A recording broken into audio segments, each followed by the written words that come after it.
देखिए, आप लोगों को मालूम होना चाहिए कि भारत सरकार ने राष्ट्रीय खाद्य सुरक्षा नीति में बदलाव किया है जनवरी 2023 से। और यह भी आप अच्छी तरह से जानते हैं कि पूरे भारतवर्ष के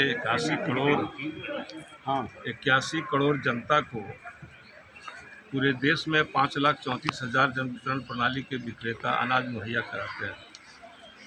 जब भारत सरकार नीतियों में परिवर्तन करती है तो हमारा ऐसा मानना है और ऐसा होना भी चाहिए कि जब नीति में परिवर्तन करती है तो इस योजना को चलाने वालों के लिए भी भारत सरकार को सोचना चाहिए था।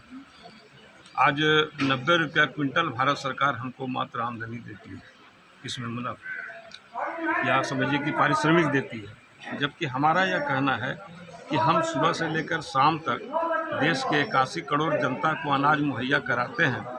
यहाँ तक कि कोरोना जैसे काल में जबकि सारे लोग अपने घरों में दुबके हुए थे तो यही जन वितरण प्रणाली का विक्रेता अपनी जान की परवाह न करते हुए भी और लोगों को भूख से मरने नहीं दिया।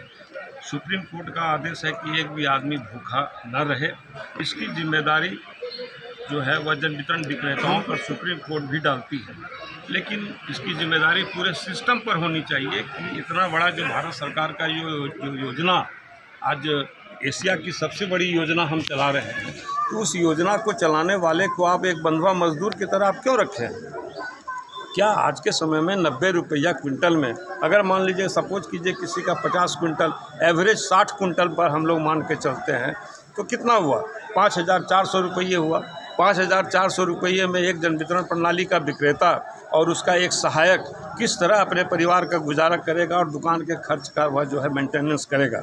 तो इन सब बातों को लेकर के हम लोग आंदोलित हैं और हम लोगों ने 15 तारीख को दिल्ली में फूड सेक्रेटरी के साथ भारत सरकार के साथ उनके निमंत्रण पर हम लोगों ने सेमिनार में भाग लिया। वहाँ पर अपनी बातों को हमने रखा।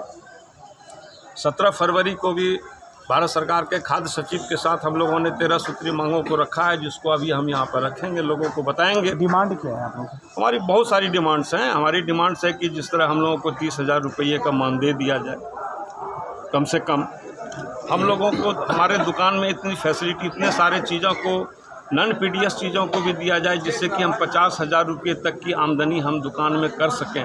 एक बात आप जान लीजिए साथियों कि अगर हमारा पेट भूखा रहेगा तो हम गलत काम करेंगे। अगर हमारा पेट भरा रहेगा, हमको आप क्यों 10-10 साल में आप वेतन में वृद्धि करते हैं सरकारी कर्मचारियों का, और हमको आप द्वितीय विश्व युद्ध के बाद जब से यह योजना चली है तब से लेकर के आज अगर इस जन वितरण व्यवस्था के माध्यम से भारत के गरीबों का कल्याण हो रहा है तो उसको चलाने वाले को क्यों आप छोड़ दिए हैं उसके भाग्य पर? ये नीति निर्धारक को सोचना चाहिए, नीति आयोग को सोचना चाहिए, भारत सरकार को सोचना चाहिए।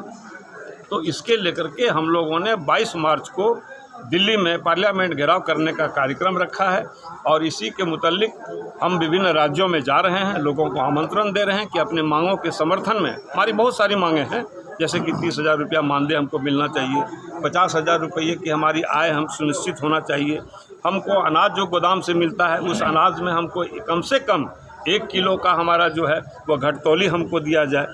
जो हमारा अनाज कटता है, फटता है, गिरता है, लेकिन हमसे तो एक एक दाने का जो है सो आप हिसाब लेते हैं, लेकिन गोदाम से जो माल हमारे यहाँ आता है या गोदाम में जो जाता है, इसमें जो शॉर्टेज होता है वो शॉर्टेज हमको नहीं मिलता, ये शॉर्टेज मिलना चाहिए।